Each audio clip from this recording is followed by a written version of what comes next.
take out the papers and the trash, or you don't get no spending cash. If you don't scrub that kitchen floor, you ain't gonna rock and roll no more. Yakety yak! Don't talk back. Just finish cleaning up your room. Hello there, lollygaggers. Got another week on tap here. And for those of you that are new to the program, I didn't just decide to play like 1950s, whatever the hell that is. Are we calling that rock, Samantha? I don't think we're calling that rock, are we? It's like sock hop rock. Yeah, rockabilly? No, not really. No, I think that is what passed for rock and roll in the early days. In the early days of rock music. and roll. Having not been alive at that point in time, I cannot say. But but I do know why that song is on. Yes. For those new to the program, that is our annual anthem for when the Astros are booted. So here's hoping that one of these years we get to play that in early September and not early October. But I'll take it.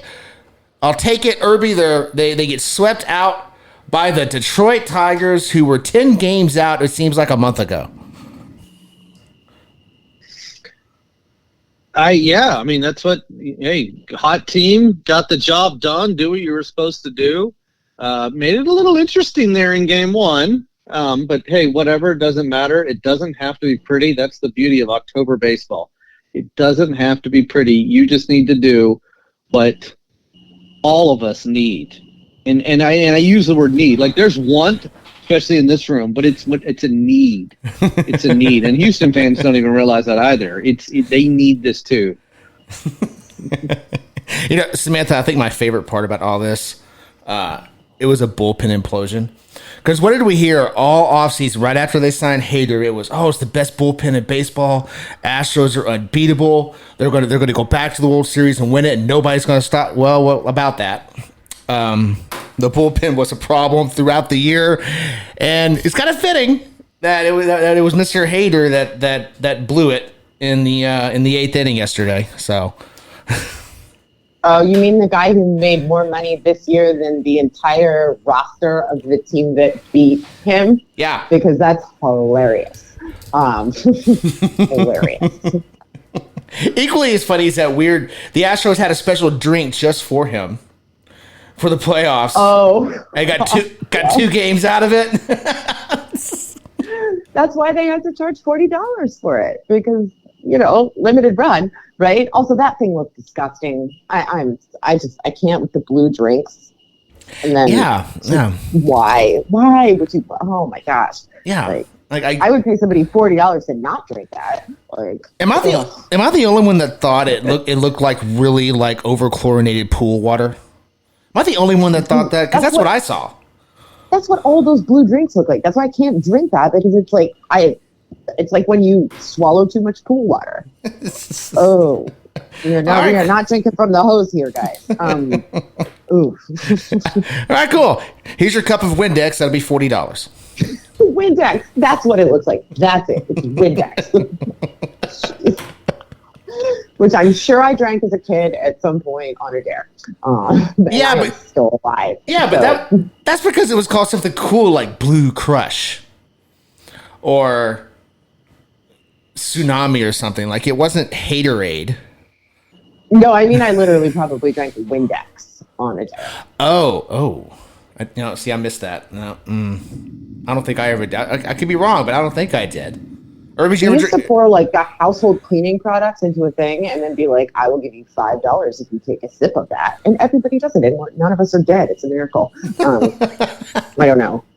Perhaps I would have been smarter had I not done that. What a shame. Oh, well.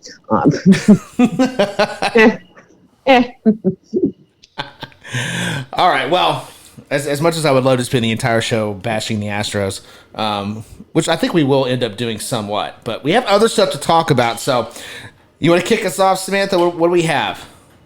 Yeah, don't worry. We're not done bashing the Astros. There will be more. There will be more. And not just this show, like throughout all of October. Really for the rest of our lives. It never ends. It just never ends. But we're gonna take a little foray away from that first. Get you guys your NFL rapid fire questions. So, as you know, many of these have correct answers. These guys are only allowed to give a brief answer. They are not allowed to explain themselves. Right. First thing that comes to your mind, I'll let you know if you're wrong. You will have one opportunity at the end to explain one of your answers. You got 10 of these. Are you ready? Both say you had 3 drinks before the show. You know what? You know what? Every week the drink count gets a little bit higher. So yeah. Why don't you try drinking some Windex? That might help. You know, it might. I've got some downstairs. It's probably better than that $40 Haterade. I would think. Yeah, I think so. Probably. Well, keep that in mind for next week. Okay. Well, we will start off relatively easy. So week 5, whose seed is the hottest? Week 5, who's the hottest? No, whose seat is the hottest? Which coach is sitting on that hot seat? Oh, that's easy. That's Doug Peterson down in Jacksonville. He's 0-4. Yeah. Herbie? Zach Taylor, Cincinnati. Interesting. Ooh. Okay, yeah. So yeah, both good candidates. I had Doug Peterson as well, but yeah. Okay. So is it ridiculous to have a bye in week 5? Yes. Yes, yes. No explanation. Yeah, no, the correct answer was just yes. There's no correct explanation for this. Bo, this one's especially for you. Oh, Lord. Drake May time? Absolutely it's Drake May time. Unless you're concerned as him getting killed. But yes, I'm not going to explain. Yes. Irby? Yeah, aren't they overseas? So yeah, sure. What does that have to do with it? It is a weird way to kick off your career. That is a valid point.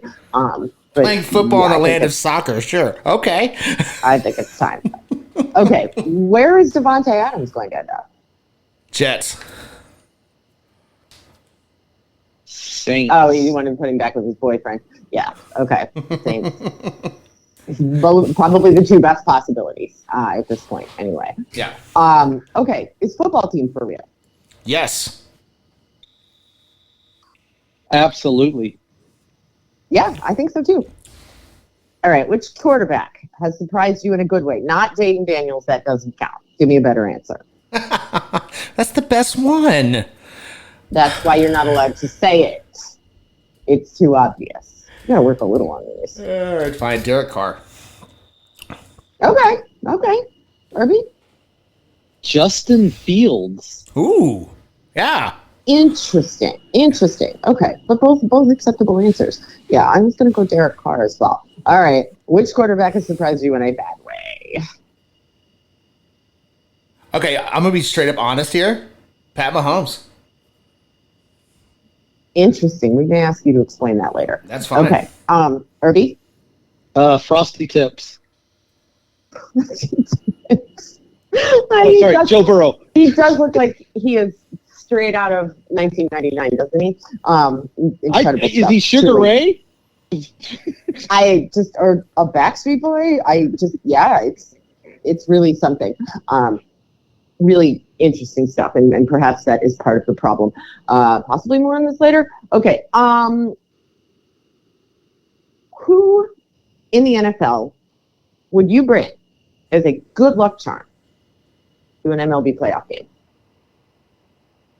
Whoa. Travis Kelce. Irby? Like player or just Anything. Could be anything. I mean, I don't think you're bringing a whole team, right? But it could be a player, a coach, a mascot. It could be anything you want. Just like what would you like to bring to the Guardians game on Saturday to assist them in a quest that came from the NFL? Oh, see, I had an answer, but then it can't be your series. Okay. Because it's Dan Campbell. Oh, yes, I see the problem there.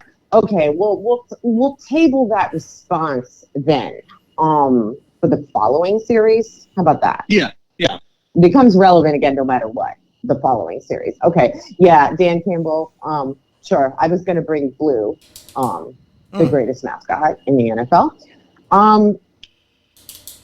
Irby, this is more for you than Bo, but you may answer this as well. Do you want to apologize to me for slandering Cliff Kingsbury over the years? Would you like to apologize to me for that? No.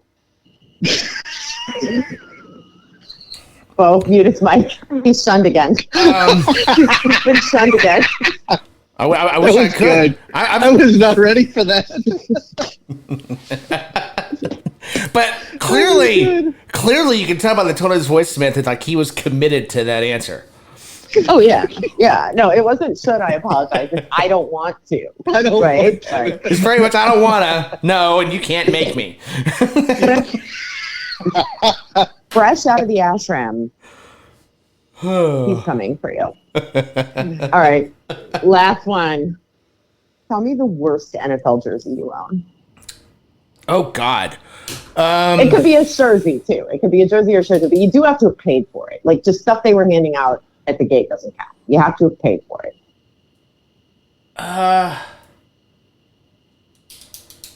Somewhere I've got one of those. This is actually kind of funny because I brought we talked about this like I think last week, where I brought up the horrid Cowboys uniforms from '95 where they had the throwbacks all year. I actually have a Troy Aikman version of that jersey somewhere in my closet, probably buried because I hate the look of it. I can't. Was really looking for embarrassing because of the player who was on it or something, but okay, I will accept that answer. That's fair. Irby? I have a Cowboy shirt. There you go. That's it. That's all you gotta have. Yeah. That's funny. I also own a Cowboy shirt, but I'm not sure it's the worst thing that I own. It might be. I don't know. I got a Peyton Hillis shirt floating around somewhere. Ooh. Might have gotten rid of it. Hope I got rid of it. I don't know. That ended kind of badly. The ultimate bad and curse there. All right. Do you want to, who would like to explain one of their answers? Bo, we will ask you to explain your Pat Mahomes answer, but we will also give you the opportunity to explain something of your choice. But we do want to hear more about that. So. No, I'll explain it. I don't know if it's the receivers he's throwing to. I don't know if it's something going on overall with the offense. Maybe it's not his fault, but he just looks a little off. He looks a little off, and he's throwing interceptions he doesn't normally throw. The Chiefs as a whole, while they are, 4-0, they haven't really dominated out of the gate at 4-0. They've struggled against teams they shouldn't have. Watching Mahomes against the Chargers was the first time I really thought, what's going on with Mahomes? Like, he's not bad. I'm not saying he's bad, but in terms of expectations, yeah, he's not meeting them right now. Interesting. Do you think it's because he spent too much time with his family during the offseason and he's not recovered yet? You know, it could be. I think maybe he's overthrowing, so maybe he's pretending that it's a certain family member's head that he's throwing at. It could be. I don't know. I think it's got a lot more to do with the fact that they really should make a move at wide receiver. I think. Yes. I think. Yeah. I think it's got a lot. Talk about Devontae Adams. He'd be a real good fit there. It could be. It's a lot. Obviously, it's a lot of things, but right now, out of the gate, it's not the Pat Mahomes that I'm used to seeing. So he's a little off the mark, and when he's not, and that was just the first thing that came to my mind when he asked the question. Yeah, no, it's an interesting take. I'm glad you said that because it is interesting. I mean, I think there's certainly some debate about is it really Pat or is it the lack of weapons. No. Lack of pass catchers, but it's interesting. And definitely, I think one of those things we probably want to keep an eye on. Like, is this anything or is this just, they're a bit pokey out of the gate this year, but they're going to be fine. So, interesting. Okay. Irby, anything you'd like to speak further on? Go back to football team. I'm not going to make any divisional predictions or anything, but football team will win 11 games this year. 11 games. All right. Cool. I wanted to go 12, but 12-5 seems a bit. That you look at that schedule, that's an 11-win team. Is it only because we went back to calling them football team? Like if they were the Commanders, how many games did they win? Like 6? Well, that's why they lost the first week of the season. We were calling them the Commanders.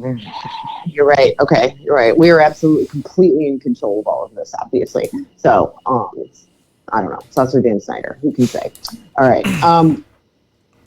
Anything else before we move on, Fo? Did you have another thought, or you just tend to use your answer on that? I'm using my answer on that, but I will say that 11 wins absolutely wins the NFC East probably by 2 games. So that would be. Who wins the East? Washington. If they win, whoever wins 11 games, if there's an 11 game winner in this division, that wins the division handedly. I don't think the Eagles get there. I don't think the Cowboys get there. The Giants certainly aren't going to get there. So if Washington gets to 11 wins, yeah, they're winning the East. They're hosting a playoff game. Yeah, I certainly agree with that. Yeah, and 11 wins will absolutely take that division. Probably no wild card as well. So No. Another thing to think about. All right, let's hop back over to baseball. So originally we were going to do a rooting interest index here, but all of the wild card series are over. At least by the time you hear this, they will all be over. We only have one that's currently active right now as we're taping this, and that's the Mets and the Brewers. But we'll go ahead and rank them anyway. So let's talk about this. Like, what is the order of interest here? We'll include the teams that were eliminated, and you can feel free to cross those off. Or do we want to just stick with the 4 that are left? I think let's go ahead. I think we do all 6. Okay. Yeah. Okay. In each league. Yeah. We'll start in the American League because I think this is easier. Maybe this is because it's our league. We know who our enemies are. So also, I just think this one fell easier. But I'll tell you guys what I have, and then you can tell me what you think, and then we'll go into the NL, which I think is going to be a little bit tougher to sort. But I also think we're probably more likely to all be in agreement on the AL, but we'll see how it goes. So obviously, Guardians, I had the Orioles second, the Tigers third, the Royals fourth, the Yankees fifth, and sixth. No, we're not doing that. We're just not even mentioning them. Yeah. So where are you guys at on that? What's your AL look like? I didn't expect this, but that's exactly my rooting interest. Okay. You nailed it. Yeah, that's what I'm saying. I think there's going to be more variety when we get over to the NL, but we'll see. We'll see. Irby, where are you at on the AL? What's your look like? Drop the Orioles down below the Tigers. That's mine. Okay, so you want to flip-flop Tigers 2, Orioles 3. Yeah. Okay. Well, that worked out well for you then. Yeah, but other than that, yeah, it's Guardians 1, Tigers 2, Orioles 3, Royals 4, Yankees 5. Okay. All right. So we're pretty much in agreement. Actually, we are in agreement because the only place where there wasn't agreement, that team was eliminated. So we are in complete agreement. Yeah. We are Guardians. Eliminated or eliminated themselves? Potato, potato. So yeah, Guardians, Tigers, Royals, Yankees. Okay. Now the NL, I think, is where it probably is going to get more interesting. I'll tell you what I had, although even my list is like, there are a lot of teams here where I'm kind of like, I don't really have a problem with them. Not really excited about them either. So I wasn't super sure what to do with this. I have the Phillies at number 1 and the Mets at number 2, and those I feel pretty strongly about. But then, this 3, 4, 5, Dodgers, Padres, Braves, I don't know that I actively care very much about those. None of these teams offend me. I think you can find something exciting about any of them, but none of them really broke away from the pack for me. I mean, I had them in that order: Dodgers, Padres, Braves. But I could move any of those around, and then I had the Brewers at 6 because nobody wants that. So, where are you guys at on the NL? So I definitely agree with you on 1 and 6. Phillies and Brewers. Yeah, okay, yeah. Where we disagree is in the middle. So mine is Phillies, Padres. Okay. Dodgers, Mets, Braves, Brewers. Dodgers, Mets, Braves, Brewers. Okay, I had Braves 5. Okay, so it's 2, 3, 4, where it was. Yeah. You had. Oh no, the Dodgers. We had the Dodgers the same, right? We had the Dodgers at 3. Yes. Okay, so you had Mets and Padres flip-flopped, but the rest are the same. Okay, cool. All right, so we're pretty close on that one, but we do have a big difference there because it's 2 versus 4. Okay. Yeah. And both are still alive, at least as of this recording. Yes. Okay. Irby, NL, where you at? A little closer to both. It's the same. Okay. The Phillies at the top, Padres at 2. Okay. Dodgers 3, Braves 4, Mets 5, Milwaukee Brewers 6. Okay, so yours is the same. You're a little different. 2, 4, okay, yeah. So everybody had Phillies at 1, Dodgers at 3, and Brewers at 6, right? Yeah. Yes. And then the other 3 moved around a little bit. And it looks like, there's not a lot of difference with the Braves. It's 4 or 5. It's the Mets and the Padres. And I'm not sure I feel that strongly about any of them. So it's not going to break my heart if like the Padres, end up in front of the Mets. So, okay. So we are mostly in agreement here. Or at least we're in agreement with what we really want to happen and what we really don't want to happen. And we've gotten part of our wish in the American League. Yeah, but God bless. Yeah, but see, the difference is thanks to the Tigers, even the bad things are not as bad as they could have been. So well, yeah, because is anybody here like actively losing sleep over whether like the Brewers stay in the postseason? No, of course not. No. Like there was one team who wanted out of here and they're gone. Everybody else is fine. Yeah. We have preferences. Even without the Guardians, I've got some preferences, but like I am not going to be unhappy about the baseball playoffs with anybody else left in the field. We got rid of the problem child. So yes. All right. Anything else on this? It's a follow-up for Bo because I want to see if your answer is similar to mine. Why the Padres at 2? It's interesting because I was thinking about this today because I knew we were going to talk about this. And the Padres are just a team that I think has been right there so many times. And we've all been fans of teams that were right there, just right there so many times. I think they're finally put it together. And to be able to watch, to see if that's true, and if they are able to take it to the Dodgers, get past the Dodgers, and move on to face more than likely the Phillies, I'm just curious at what that's going to look like, them finally putting it together. And frankly, the Dodgers spent $1 billion. The Braves recently won. I really can't stand the Brewers very much, and the Mets are the Mets. So it was pretty simple. Like, okay, Padres never won it. They've never won it. They never won it. So. Okay, no, that's interesting. I think that's a good justification for it. Like, I mean, I think for me, if I were moving the Padres up, what I would have said is I love Michael King and I love their announcers. All that's true. Yeah, only we could have the local announcers during the first round of the playoffs. That'd be amazing. Plus, listen, a dream. Yeah, if there were one thing they were going to give to me, let me have my local announcers back, please. Let me have everybody's local announcers. Yes. Like, nobody wants these people who hate everything. Just, it's so bad. So bad. Plus, I've started calling Tatis Jr. Friar Tuck. I want him in the World Series so that can start trending. So. That's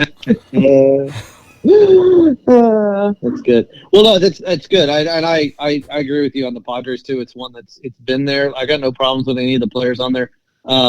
We'd hinted at this before. Samantha, you just threw it out there. It's the pitching staff needs to get some rep. But at the end of the day, for me, it was I am game with Jerkison Profar being on a successful team. Kid deserves it. That's good point too. Yeah, that's true. I did not even remember that he was on the Padres. But I am a big fan of James Bogarts, and I am a big fan of Michael King. And they have a number of other people who I also enjoy and no one who I object to. So that goes a long way. Do you have anyone that I hate? Are you harboring a person that I hate? That'll get you pushed to the bottom real quick. But yeah, no, we're safe from that there. The uniforms leave a little something to be desired, but I'm not going to make decisions based on that. Just saying. Brown and yellow. It's bad. And then your answer to that, we're like, well, we're going to spice it up with the City Connect and we're going to make it look like a taco truck. Sure thing, man. Okay. All right. Well, let's talk a little college football. So we saw a lot of shakeup in the rankings this week. I think we saw 3 top 10 teams lose. So 2 of them fall way down the ladder. And Georgia, obviously, falling out of the number 1 spot, but not falling too far, not even out of the number 1 spot, I should say, falling out of the number 2 spot. But I wanted to talk a little bit about sort of the significance of the rankings and kind of like how much do you care, not this week, because like, please, I hope you don't care what your ranking is, at this point in the college football season when we've played exactly 1 conference opponent. But in terms of sort of how valuable is this? When we have the expanded postseason now. So now we have a system now that theoretically should give us, here are the best teams that should be in a bracket for the postseason. And we don't really know how they're going to handle this like completely, but it looks like it's not going to be about who run all the conferences, including like the crappy conferences. It should really be about like, where are you at in the rankings? So how do we feel about this now? Like, does it make it more important that you're in that top tier, especially if you're from a conference where you're not going to win the conference, or you're not maybe from an important conference or what have you? Or is it more like, oh, well, we're not going to worry about this as much now because it's less of a dogfight, because all you got to do is get in. So I just want to know where you guys are at on this. Both of our teams right now are in the postseason if we go by the rankings. So where are you guys at on this? I think that it's not there yet, but I think it's approaching other college sports in terms of their rankings, like the baseball rankings you pay attention to, but it's not a huge deal. Basketball rankings you pay attention to because you start trying to plan that March Madness bracket, right? It doesn't really, in the grand scheme of things, matter too much. It certainly doesn't matter whether you're number 1 versus number 6 or number 8. But I think probably my favorite thing, though, is you watch a game like we saw this past weekend with Georgia and Alabama. In the past, under the old formats, one of those teams, the losing team, would have been out. Just out. Right. Yeah. Now you can actually have two teams like that play a game like that and not worry about one of them missing the playoffs because they didn't quite get it done against the other team. I think that's my favorite part. But I think the rankings are becoming less and less, and maybe it's going to take a few years of people getting used to that. Maybe they need to see it in action, see it like, oh yeah, being number 1 versus number 4 really didn't matter for us this year, right? You get couple of years of that under the belt, and it's going to be this. The rankings going to get the same fanfare and reaction that the other sports get. Okay, that's really interesting. 2 things. One, yeah, I think the Alabama-Georgia thing is huge here, right? Because like you're saying, one of you's out just because you lost a game, right? Under the old system, you're just done. Mm-hmm. But like, in what universe does Georgia not belong in that playoff? I don't believe for a second that that's true. So I like that now it's like, and also this maybe Irby, I want you to talk a little bit about this in a minute, because this is something that you had brought up about, does this maybe stop people from being like so incredibly cowardly about not playing anybody they don't absolutely have to, who's any good?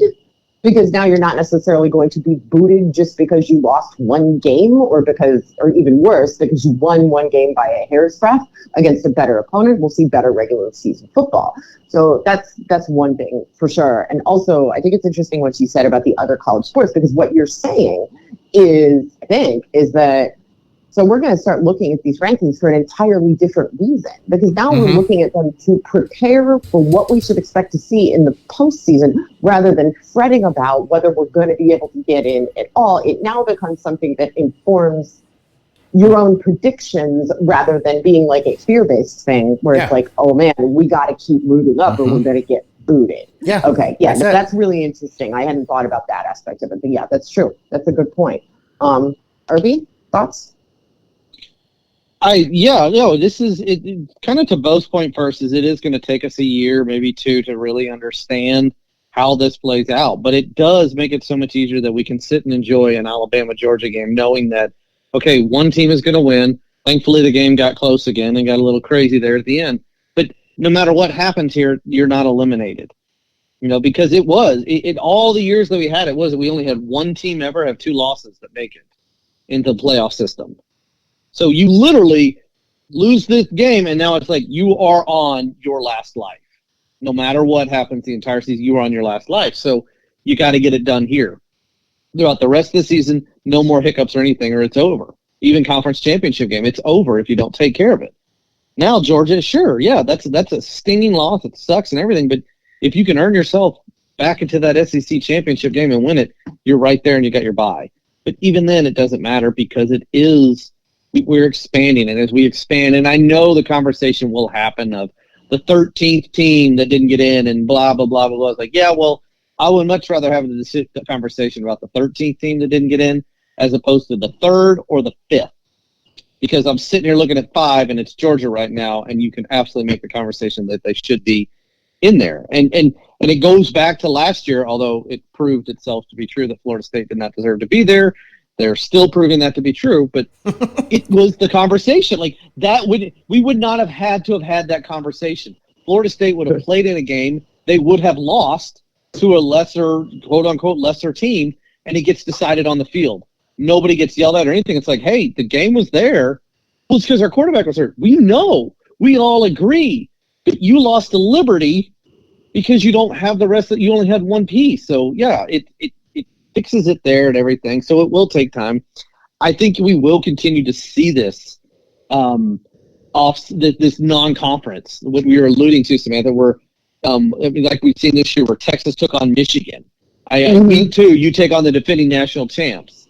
Okay, who are not very good, but yes. Well, and that's the thing. Yeah, it's how good is Michigan? Yeah, I mean, I know they still sit. They've clawed their way back into the top 10, but they're about to get into conference play. We'll find out how good or not they are. But at the time, it made sense. I mean, you looked at that even after they won the national championship. It's like, oh my gosh, we get that 2 of the playoff teams playing in week 2. Yes, everybody wins in this situation now because it's not a blemish or anything. So we will see more of that. I do think we will see more of that as opposed to, now I'm curious to see how it plays out this year when you look at right now, number 3, Ohio State.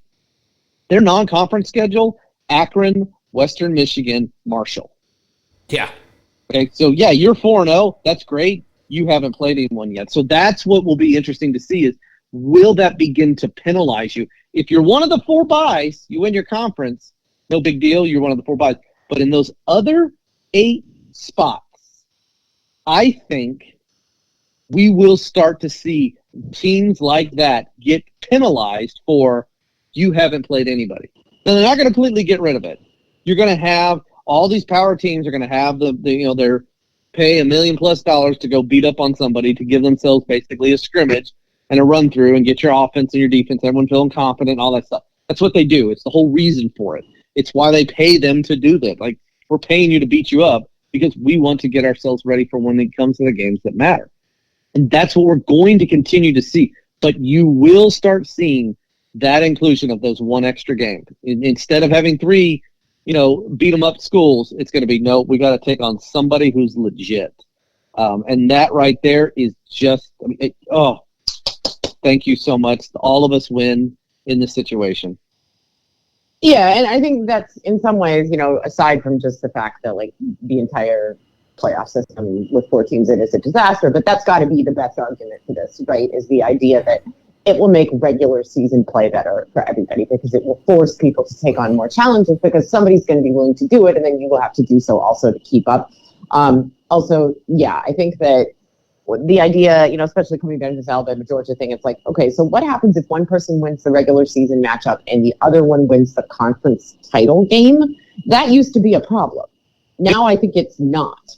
So that's helpful too. And also, just real quick, like you said, I have a lot of sympathy for if you finish 5th and you get booted out of this, because there are a lot of times when we've seen somebody who would have been, potentially you could make a great argument that they should have been that 4th candidate and they were 5th. And how close was that really? And, what was the, how it's such a political decision at that point in terms of the committee who we don't trust. We still don't trust them, right? But this is going to help keep them honest because I don't feel that bad for you. If you're number 13, it's like when somebody complains about getting left out of March Madness. Well, 64 people made it in. Mm-hmm. So if you can't get yourself into a field of 64 without somebody having to debate it, I don't know what to tell you. Do better, And now, this is obviously a smaller number. It has to be, but still, there are enough teams now getting in to where it's like, yeah, if it's your team that's the last one out, that would have been the first one in if only, 1 spot. It sucks. I get it. But also, I don't really feel that bad about it. And if it's me, I'm going to go, okay, I had a lot of shots at this. And I didn't get it done. It's a lot different than 4. It's just, it takes a lot of the politics out of it, which I really appreciate.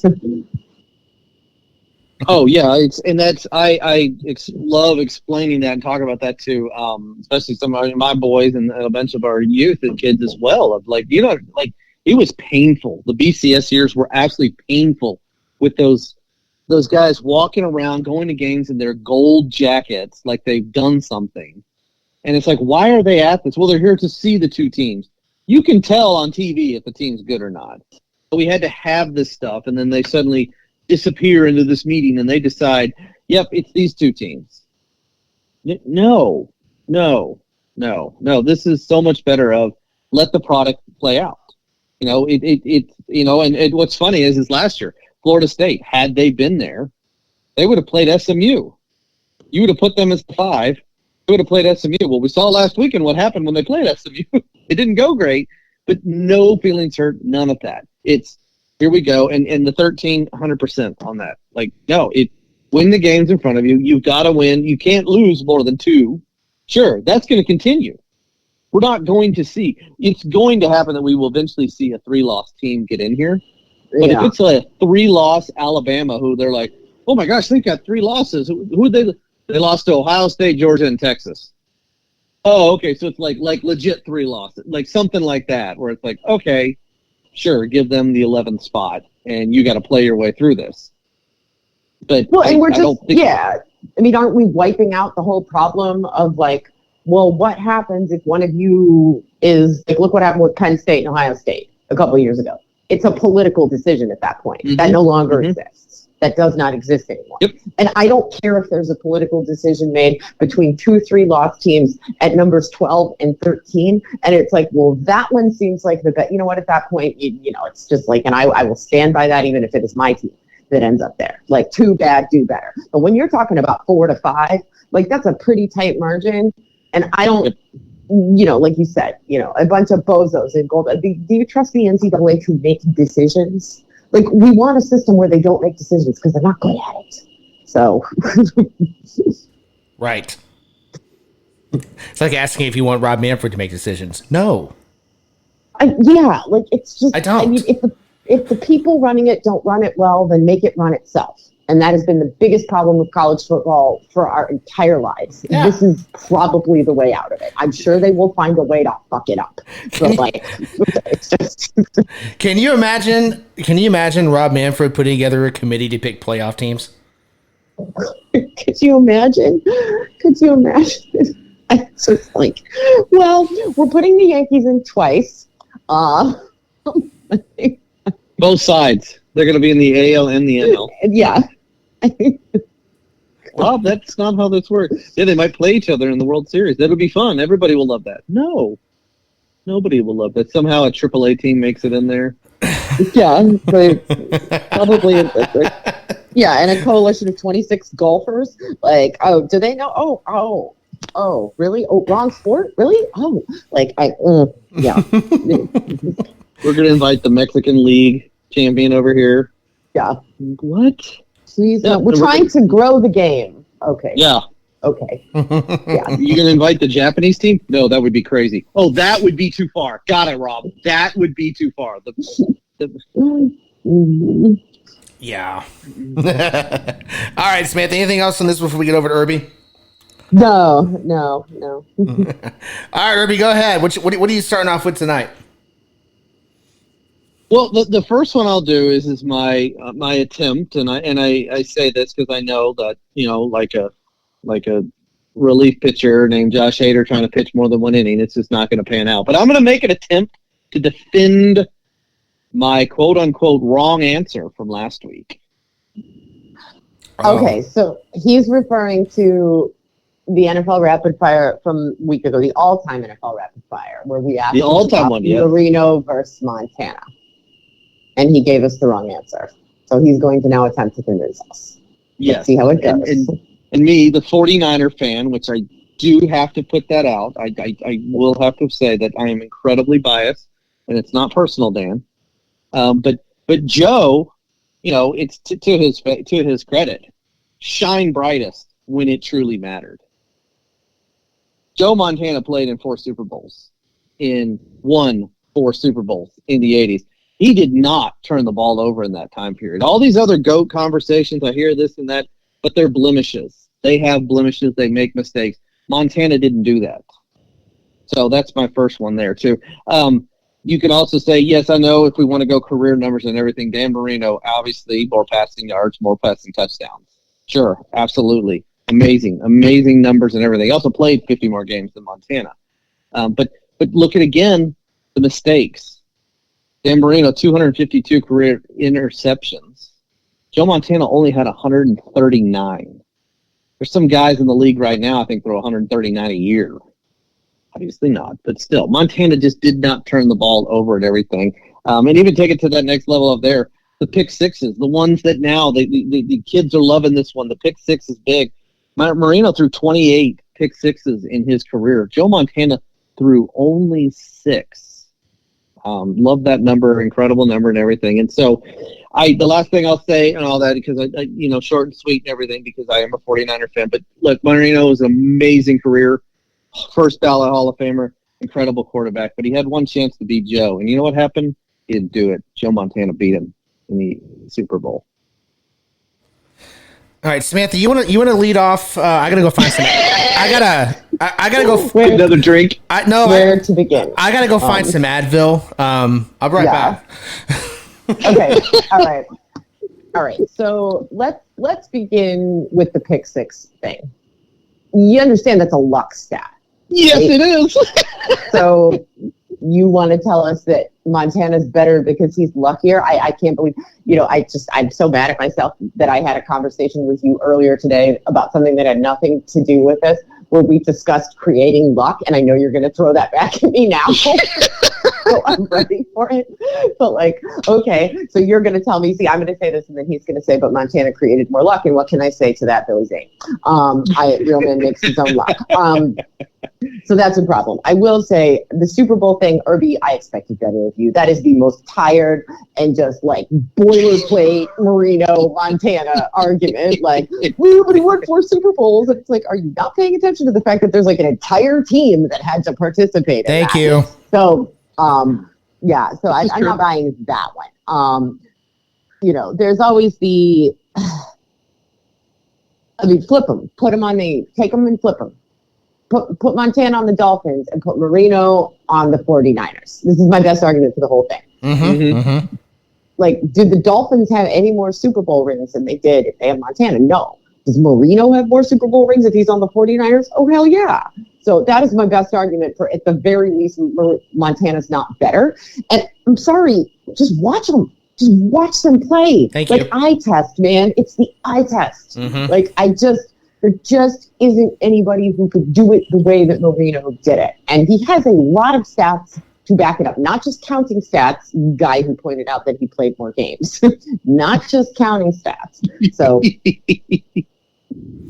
all right. Bo, do you have your aspirins? Do you want to weigh in? Yeah. Because I'm just going to go on for the next 6 hours about this if you don't. No, you definitely hit some of my talking points there. I would like to point out as well that if Marino had played for the 49ers in the 80s instead of the Dolphins, Tom Brady may not be your career leader in Super Bowl championships at quarterback.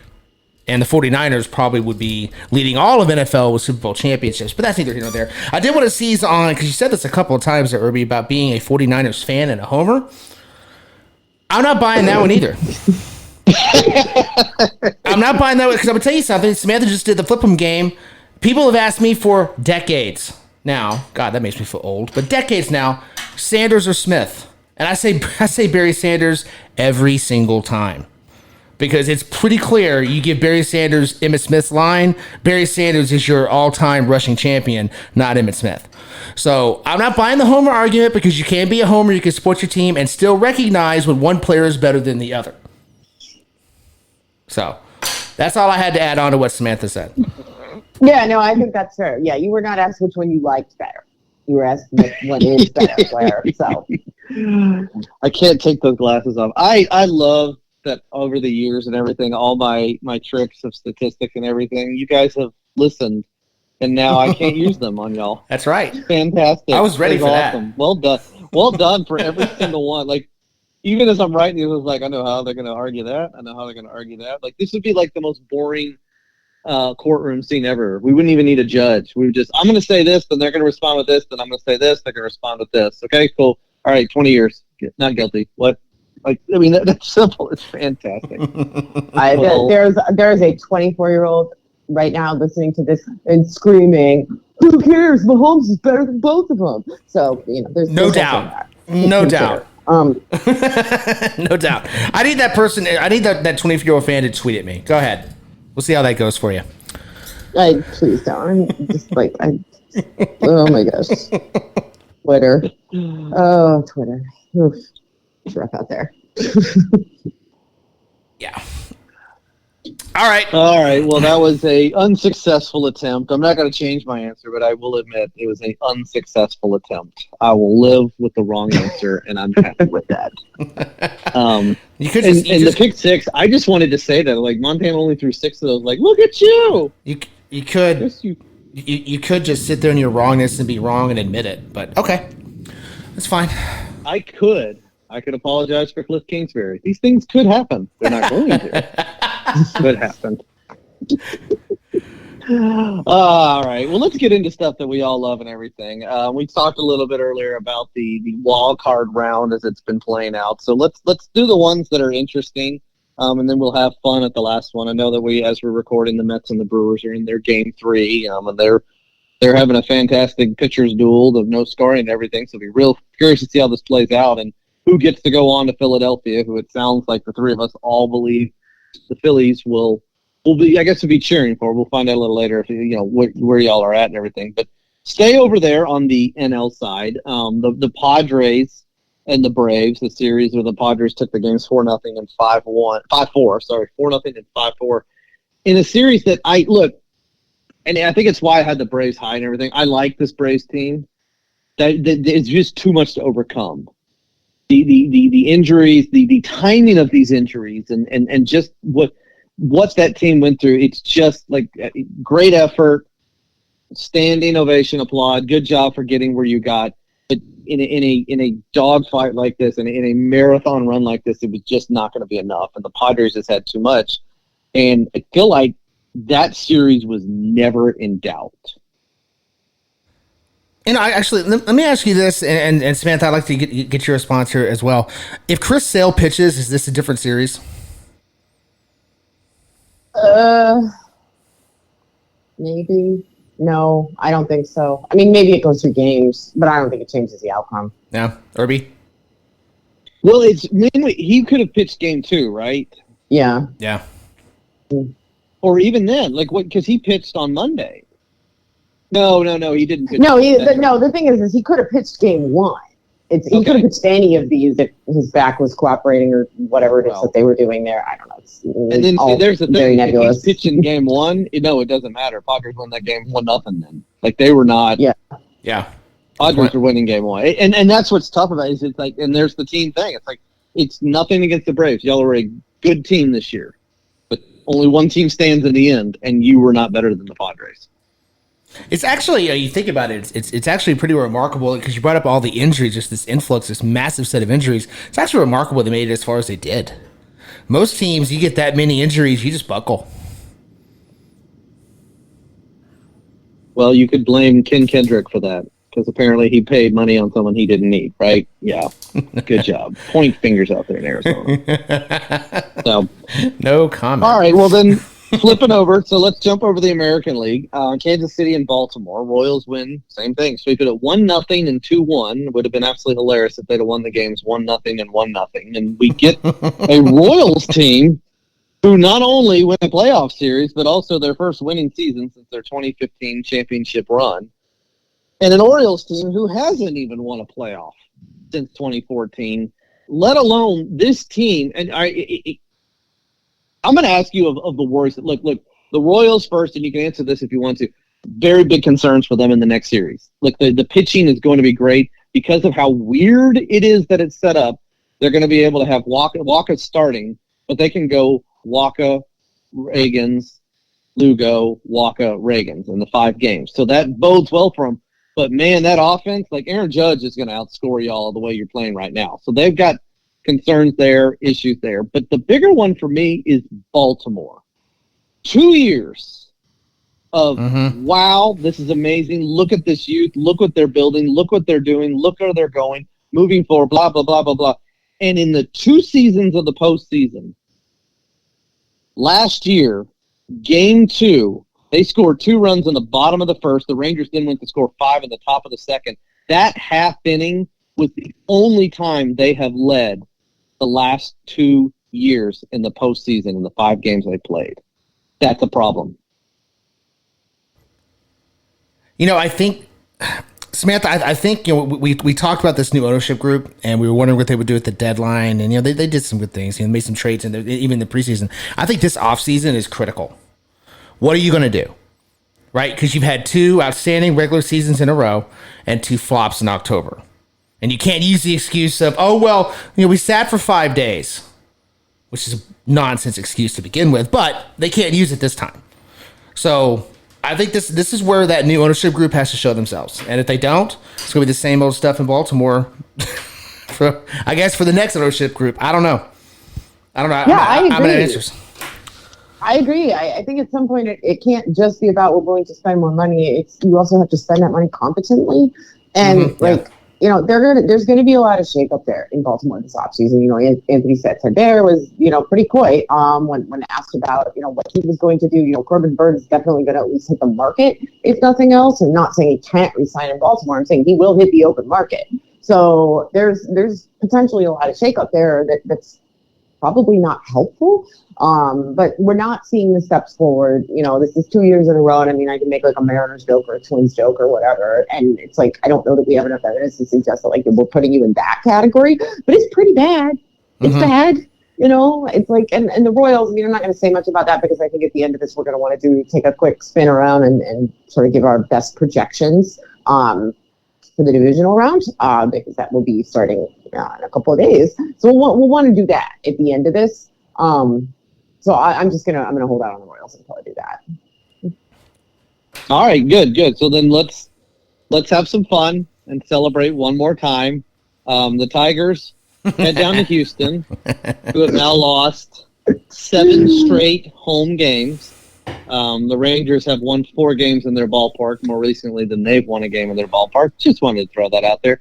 It ends their run of ALCSs, which 99 times out of 100, any other organization, any other franchise, any other sport, any other country, any other part of this planet, we would sit here and go, that's incredible what you did. But because it's you, no, it's not. We know what you did. Mm-hmm. So whatever, middle finger.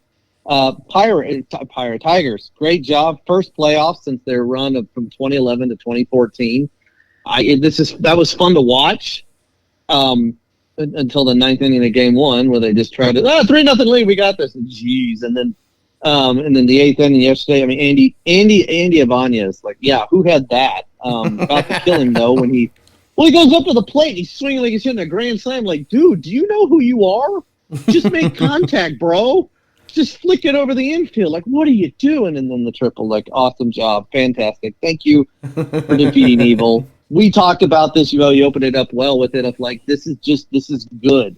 This is good. This is it is tension-free baseball. It is. Yeah. Obviously, there is on this show last season we had Bo and I. Samantha has it this year with some serious interest, rooting interest, and everything. Mm-hmm.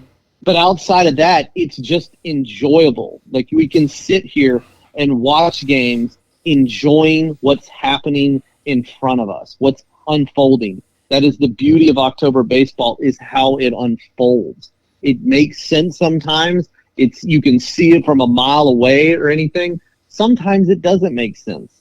Sometimes it takes, me. You guys can laugh at me making jokes about, Hunter Brown is doing pretty well. Let's give him a pat on the back. And then Parker Meadows opens up with the first run of the game. Just love it.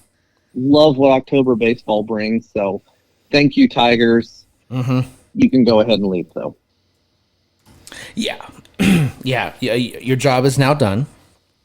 But I think Irby, you hit it right on the head there. This is, unless you're watching a game where you have a dog in the fight, like Samantha does, coming up, Saturday? Is that the opening? Saturday. Mm-hmm.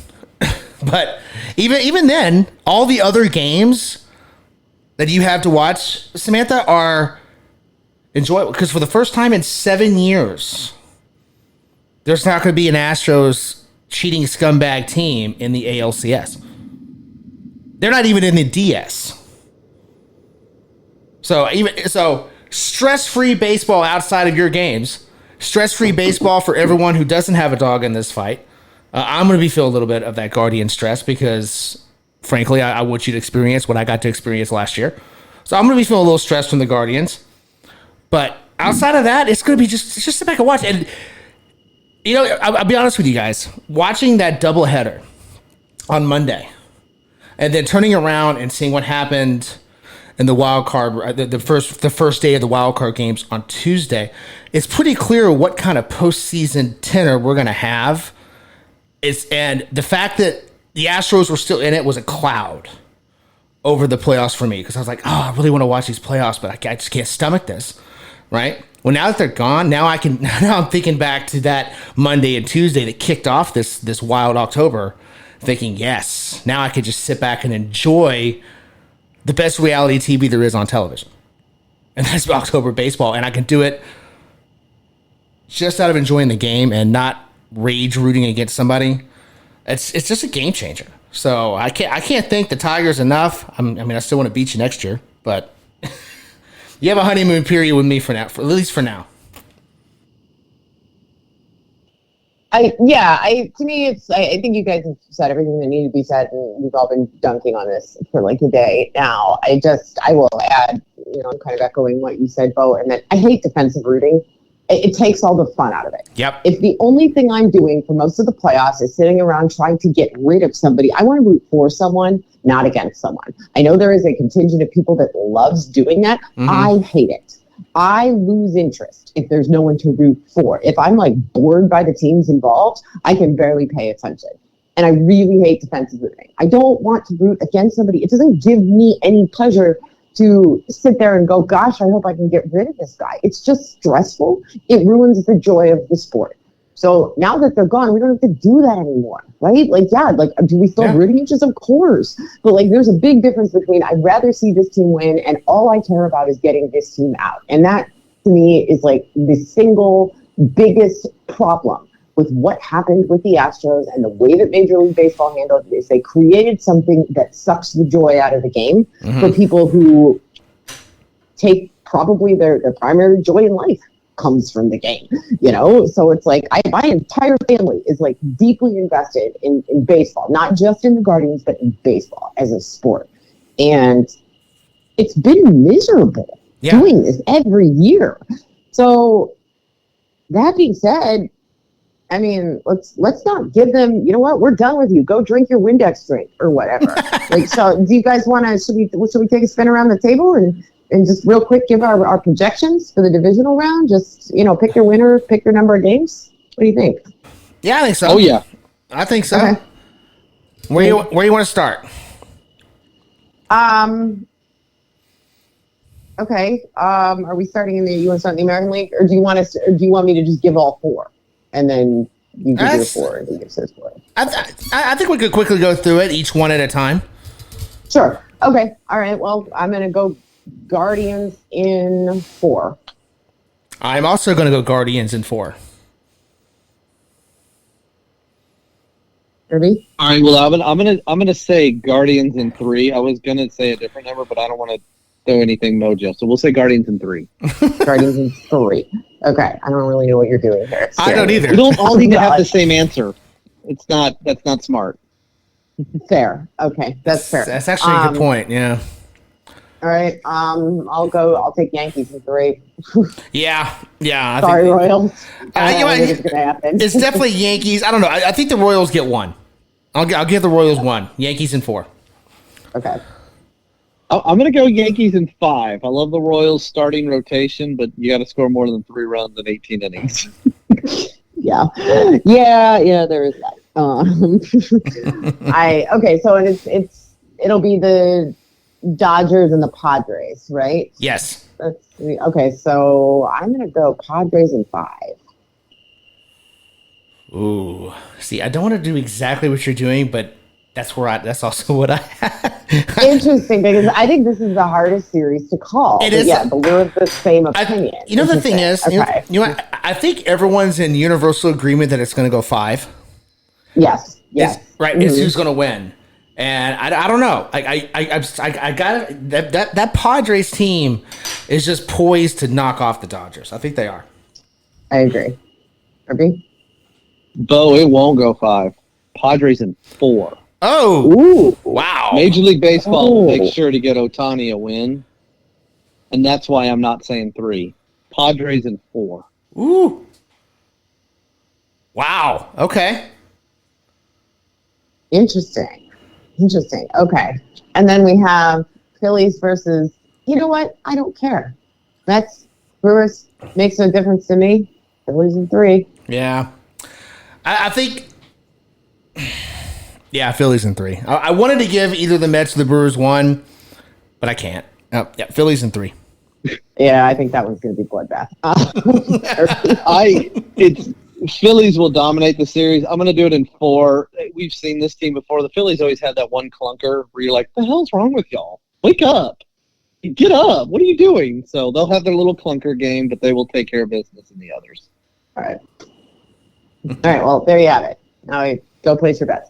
Please don't do that. Please don't do that. Don't follow. Don't do that. Yeah, no. Yeah, don't place bets based on us, please. No. All right. What else do you have, Irby?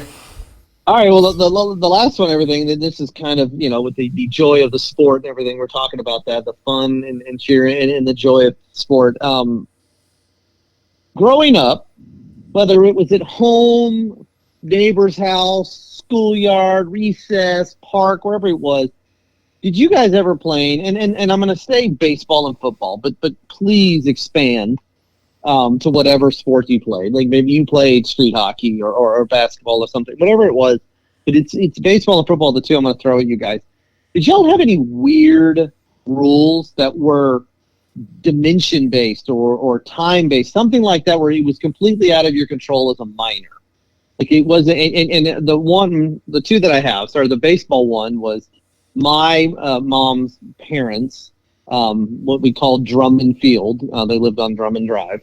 Drummond Field had some very old school Griffin Stadium type dimensions and everything. Like the first baseline was pretty normal, but because of the yard, second base was deep. Like the fence post to run to second base was basically center field. But it is what it is. Like there's nothing you can do. So getting from first to third was very difficult. But third was only about 15 feet to home plate. So it was a lot of work to get to third. But if you got to third, you were going to score because you're actually closer than the pitcher was.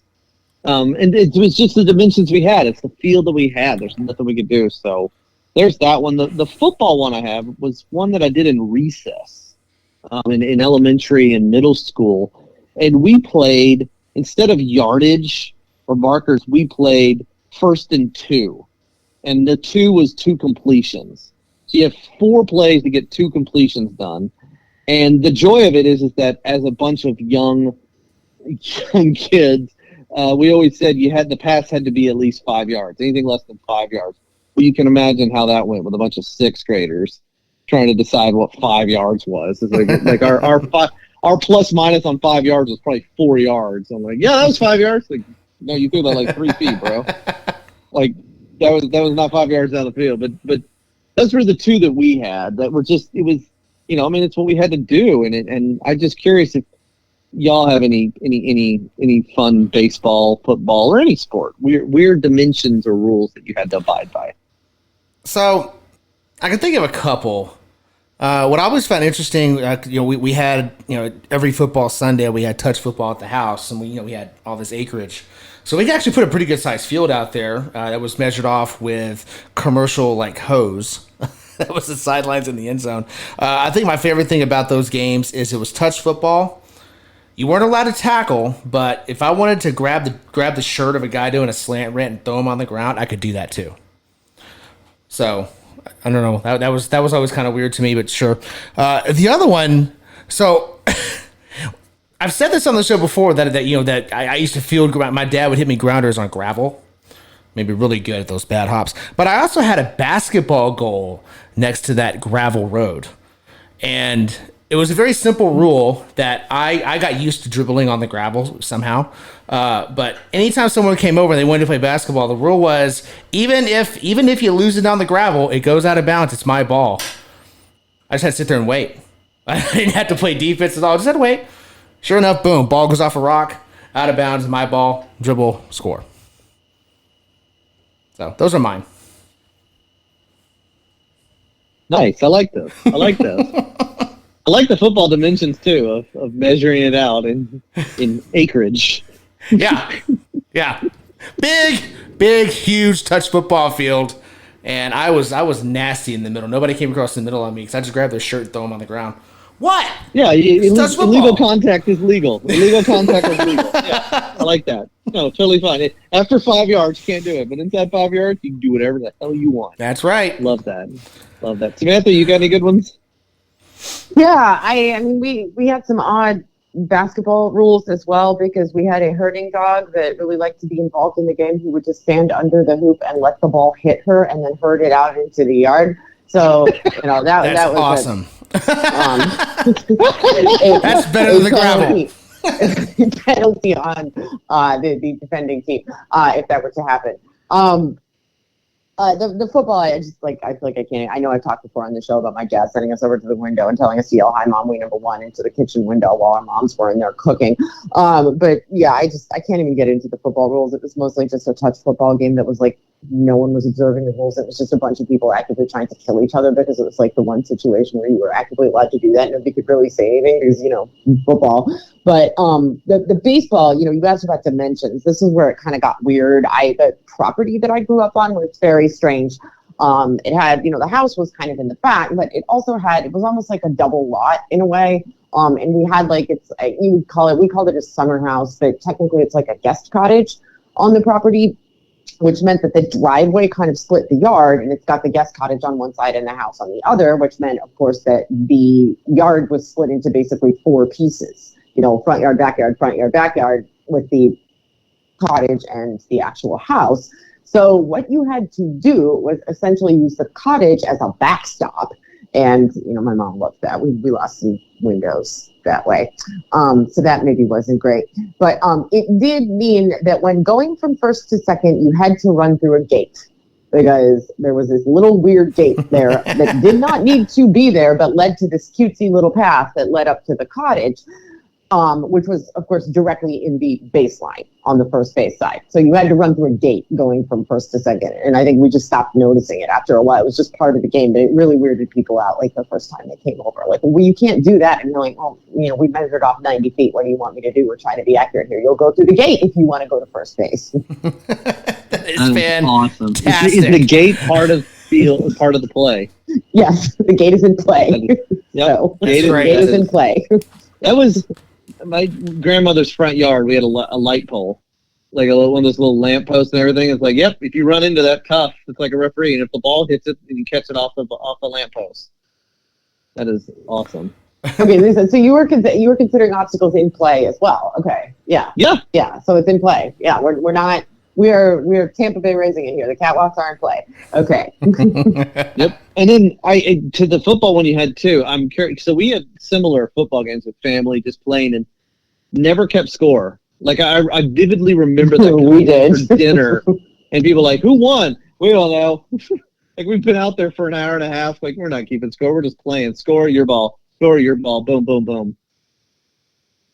I'm pretty sure we did keep score. I believe there were a lot of tough moments surrounding it. Especially with we had no way to kick a field goal really, or an extra point. So, this is a continued sort of point of contention, I believe. I've probably been able to kick the extra point. Okay. But yeah, I don't know. We're going to kick the game-winning field goal here. I don't think it was like the team building and camaraderie exercise that the elders of the family had hoped it would be. It was mostly just an opportunity for everybody to just kind of beat on each other after a question. The baseball games were far more civilized. That's awesome. All right, Irby, anything else on this one? No. Just loved. I missed those old rules. Love those times. They were good times. Yeah. And laughing when I'm thinking of my young self trying to.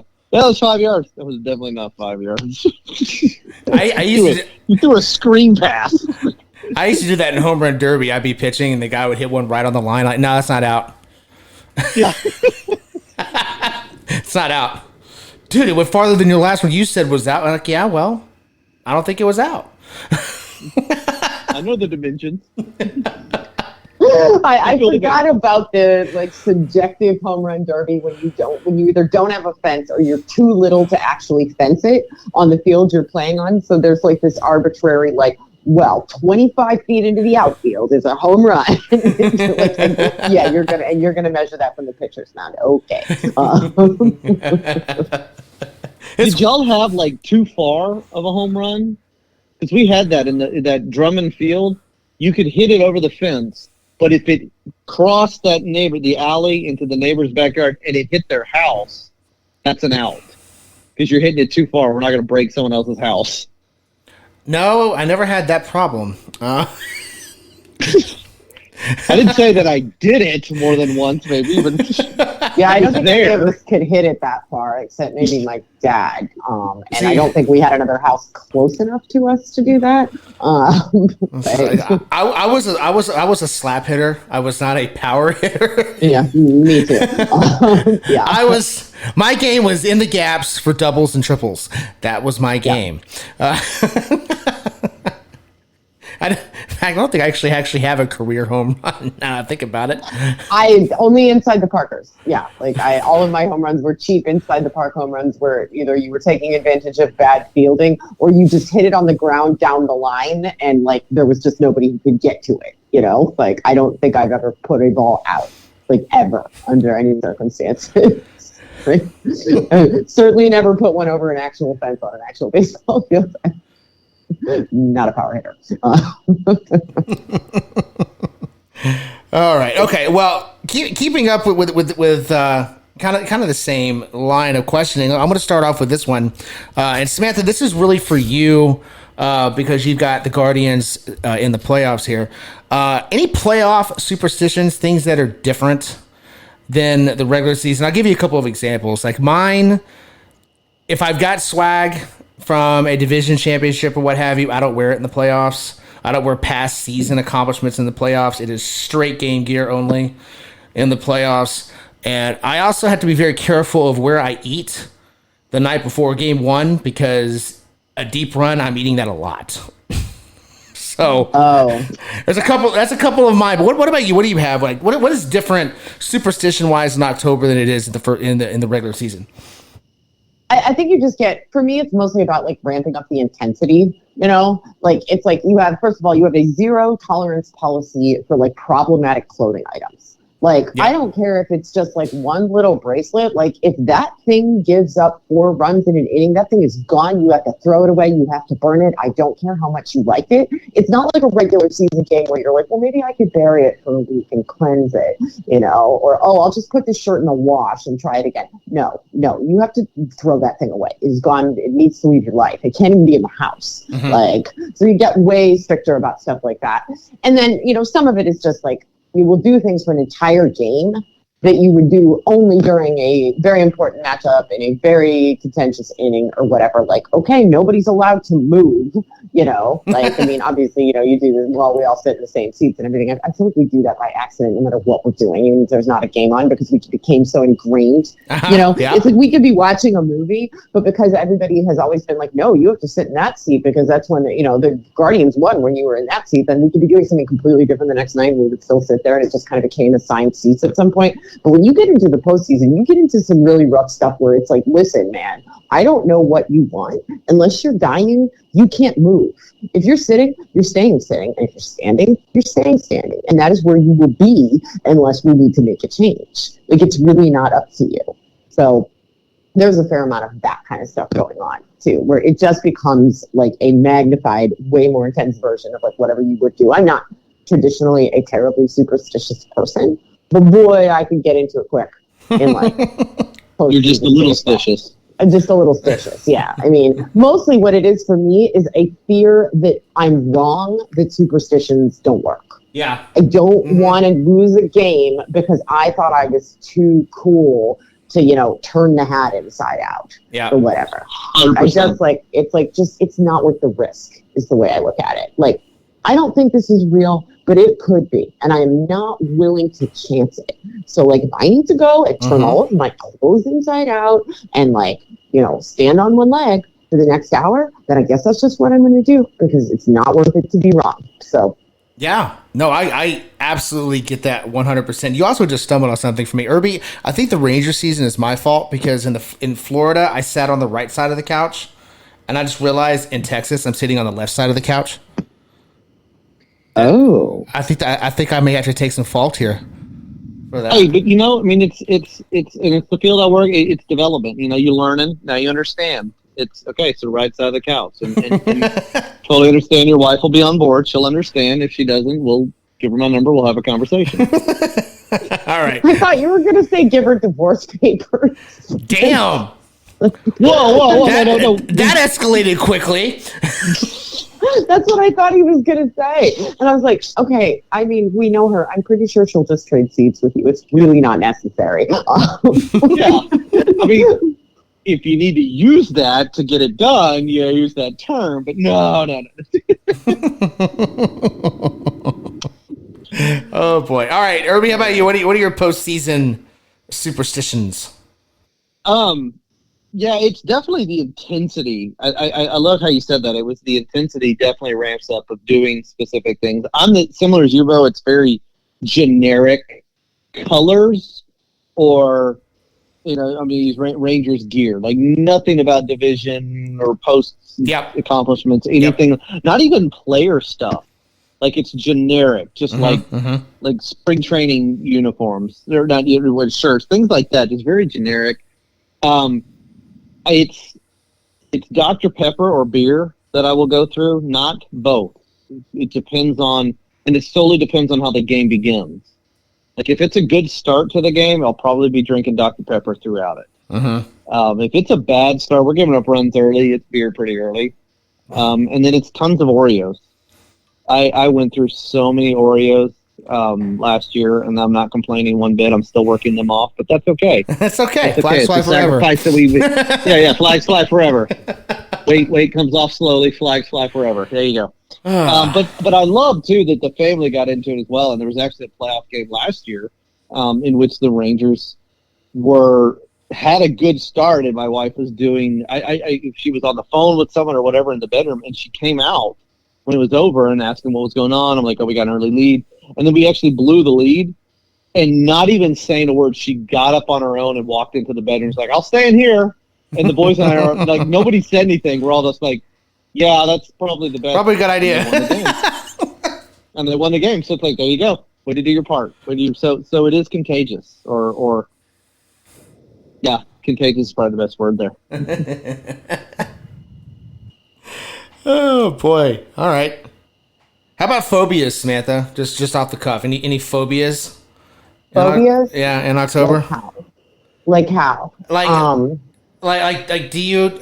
Not necessarily. It's not like a superstition, but it's like I can't do this today because the Guardians are playing.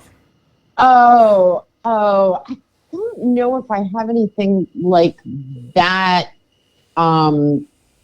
I don't pay as much attention to, like, you were mentioning, like, eating the same meal or whatever. Like, to me, it's like, I don't know, I'll probably be so nervous, like, I don't eat anything. I'll just drink a bunch of coffee and, like, jitter my way through the game. But Fair. I don't know if I have anything like that. I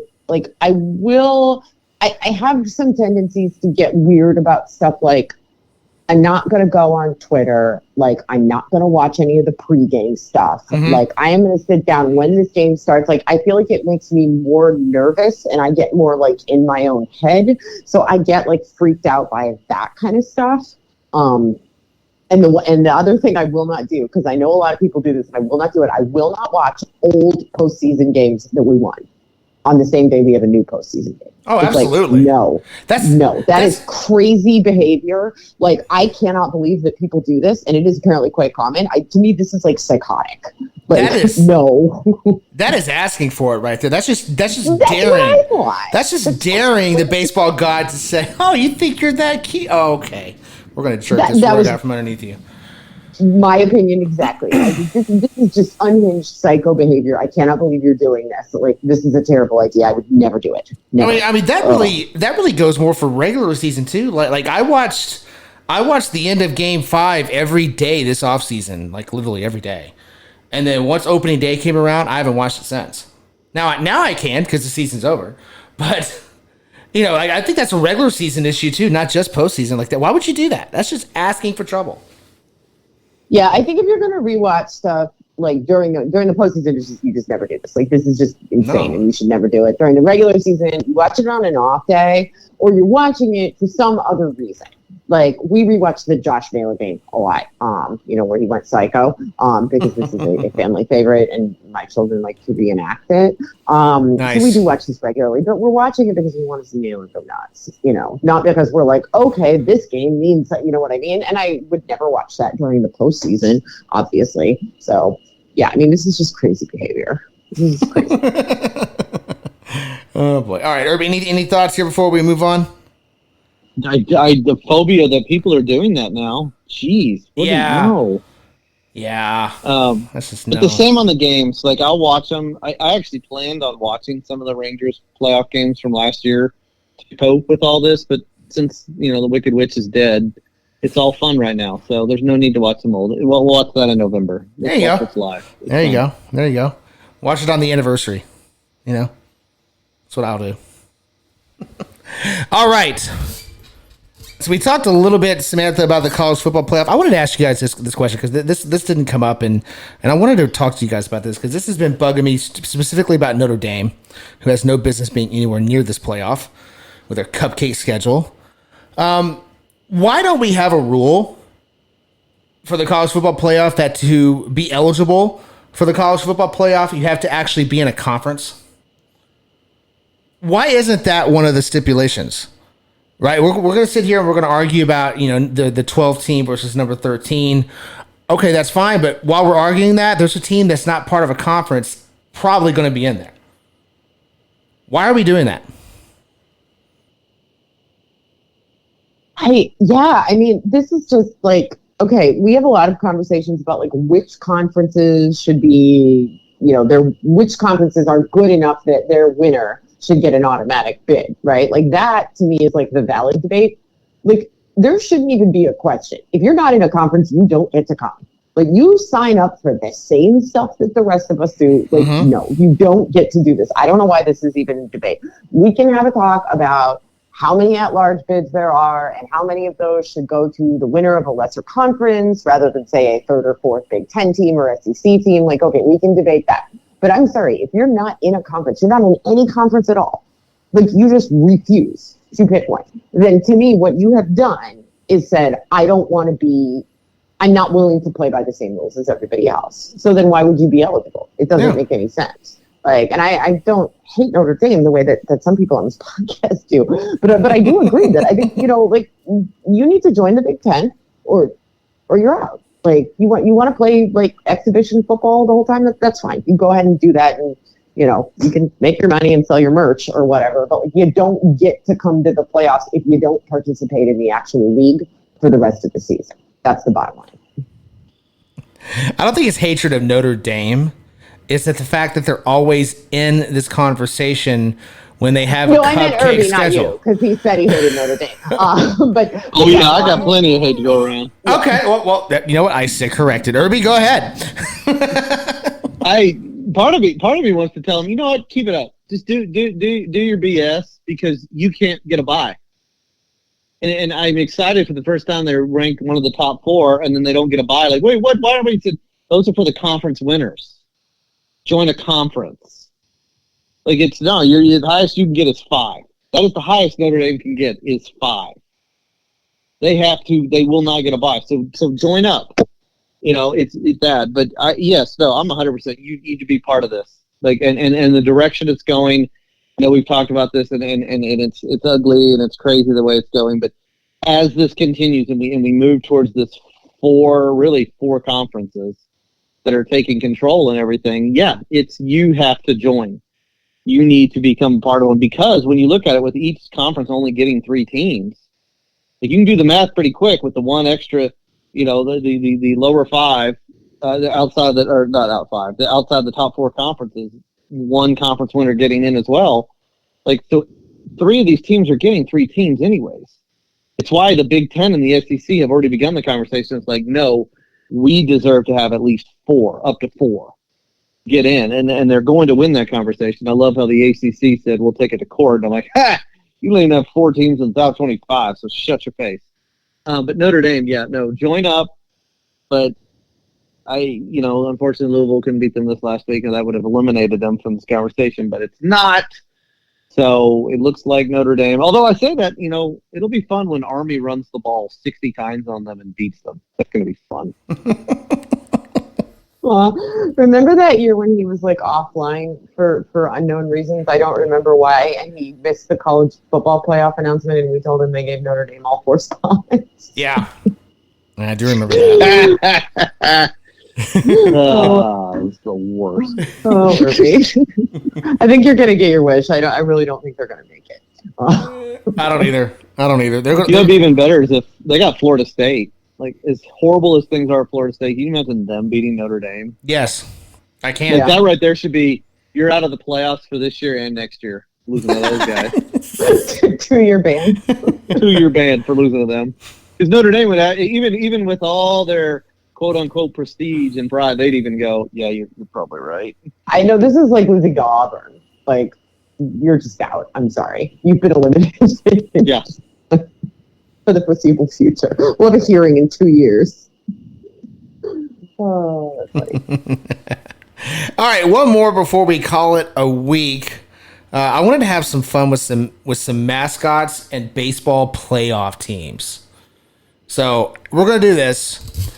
You can pick any college or pro mascot from any league, anywhere, any mascot. It could be a minor league mascot if you so choose. Any mascot that you want to loan to one of the playoff teams in this year's MLB playoffs. I'll start. I had a couple for a couple of eliminated teams. So we'll start there. I want to give the Stanford Tree to the Orioles because they need a mascot as useless as they are. Nice. I'm also going to give Brutus Buckeye to the Astros because I want a free Orbit. I think Orbit belongs on a team that's not universally hated by everyone else outside of their own fan base. And then picking the Ohio State mascot just seemed right. It's a nice he's used to this. Right? He's the college version of the mascot that's on a team that everyone hates outside of their fan base. Brutus Buckeye. It's true. It's also a terrible mascot. It's just an objectively terrible mascot. So even if you love Ohio State, you have to. It's a bad mascot. It's bad. All right. Now I have a couple of for the teams that are left. I didn't choose from all the teams that were in the playoffs, or certainly not all the ones that are left because I wanted to see what you guys had.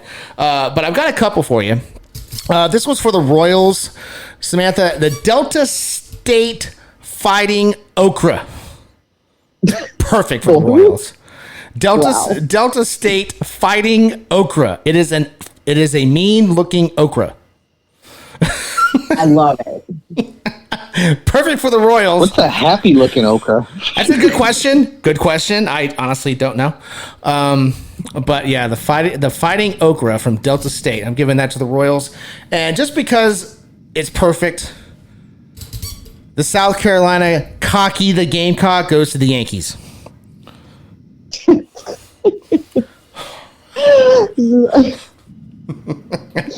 So those are mine. How about you, Samantha? Do you have any mascots you want to loan out to some teams? Yeah, I mean, first of all, I'm just forming a collective around the Guardians. We're going to bring in Dinger. We're going to bring in Blue from the Colts. And we're going to bring in Sorbig Spur, the live mascot, because I love him so much. And also Ralphie from Colorado. So a couple live guys and a couple of fuzzies. The beautiful animals. We love those. And so, yeah, we would have a fuzzy, a beautiful animal, no humanoid stuff. We're not messing with that. I don't want that anywhere near my team. That thing in Atlanta, that horrible thing, I hate that thing so much. Whatever it's called. I can't even remember what it's called. I hate it so much. It's creepy and gross. I hate it. Mm-hmm. So I'm giving that to the Astros. Because I agree with you. We need to free Orbit. Like, I don't really want Orbit on my team because I just don't want anything that they had anywhere near me. But That's over fair. time, I think that we could probably take the, bad juju off of Orbit. We could clean him. He'd be clean. We probably need to take him to a witch, honestly. Somebody who can cleanse his aura You know, he needs to be Do that. cleansed. What about that thing in Monsters Inc. where they basically shaved all of his hair and let the hair grow back and he's fine? I have no idea actually because I've never seen that. But that might work too. Yeah. So either way, really. But in the end, he needs a cleansing that needs to happen in the off season. Yeah. So we're not going to mess with that for now. But I just think, I mean, the Mets. We're not going to know if the Mets are still alive. Although the Mets, as we speak, polar bear 3-run home Whoa! get the lead in the ninth, which is awesome. I was just texting you guys because I didn't know if we were saying that on the air. Wow! I was screaming on mute.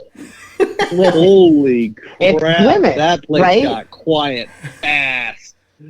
So it's Grimace. Like, obviously, I think they made a mistake in not, like, renewing the blessing from Grimace before the postseason starts. But if they survive this, then we can fix that. So they need to take Grimace with them. So that feels very important to me. Also, like, there's just a lot of NFL mascots that I just think are, like, objectively terrible. And I'm just going to round them up and dump them all in Houston. You know, like, you're just off there. Like, just take that. Like, and they can have, they can even have the problem mascots from the teams that are in. Like, Mr. Met. Mr. Met is terrible. Bernie Brewer, also terrible. You're all going to Houston. Like, we'll worry about somebody can replace yours later. You're all going to Houston. We're just going to take all that. You know how I love having all the things I hate rounded up in one place because it makes it clearer. So this is what I want. We're just going to take it all and dump it there. They can all drink the Windex.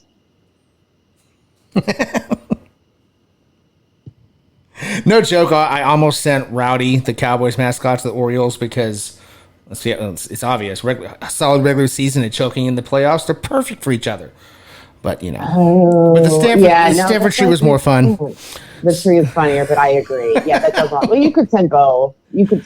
We are doing package deals here. That's true. I could. You could send both. I could send both. And don't we want to send the most outlandish, embarrassing thing to the Yankees since they think they're too cool to have a mascot? So we want to send just the most absurd, obnoxious, brightly colored, ridiculous thing to the Yankees. We could do that thing, the St. Peter's Peacock or something like that would be obnoxious. Something like that. Something really colorful and big and hard to ignore. It also needs facial hair on top of his body hair. Oh, maybe we should send Bernie Brewer. Oh no, he only has a mustache. We need something with a beard. Yeah, it's got, facial hair on top of have one of those fluffy mascots, but give it a beard. With a beard, yeah. So the fuzzies with a beard on top of the fuzzy. That would be great. It'd be so great. All right. Irby, how about you? Samantha, you nailed a couple of mine there. I was going to ask if Sir Big Fur would go well in the Cleveland clubhouse. But the Ralphie one too. The idea of Austin Hedges and Josh Naylor running with Ralphie. If there's not a better way to get the home crowd excited. No, Josh Naylor recreational running, absolutely not. For a number of reasons. He can ride Ralphie if he wants to, but there will be no running. Can you do a pinch runner for the? No. Oh, we could pinch run Miles Straw for him in this event. There you go. I'm on board with that.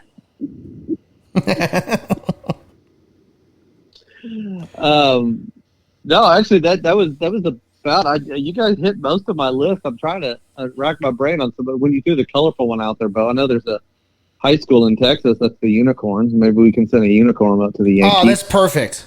Oh, rainbow unicorn would be perfect. That would make them so yes. It would be perfect. Right? They would hate that. Like a Lisa Frank hair unicorn. They would hate that. Plus, it's it's a fictional fabled creature, just like the Yankees.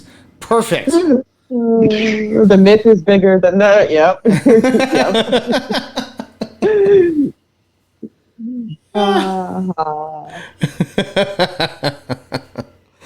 Oh boy. All right. Well, any honorable mentions before we call it a week? Yes, no, maybe so.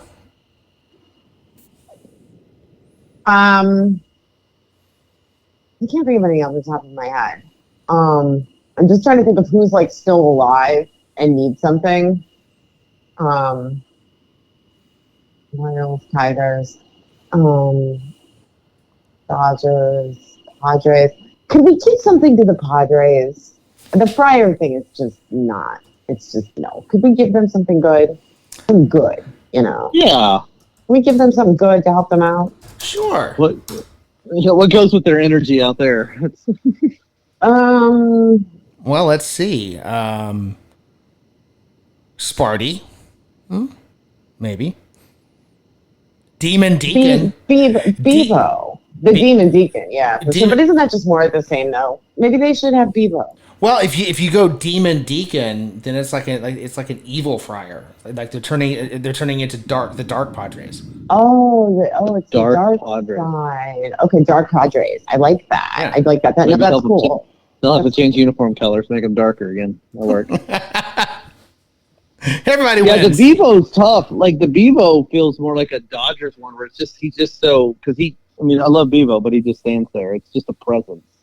Oh, it's all fun and games until your dog shows up. No, you can't send him to the Dodgers. He's going to kill Otani's dog, and then we're going to have a whole other problem. We can't do that. Poor Uggos over there. I told y'all. Yeah. Watch that steer.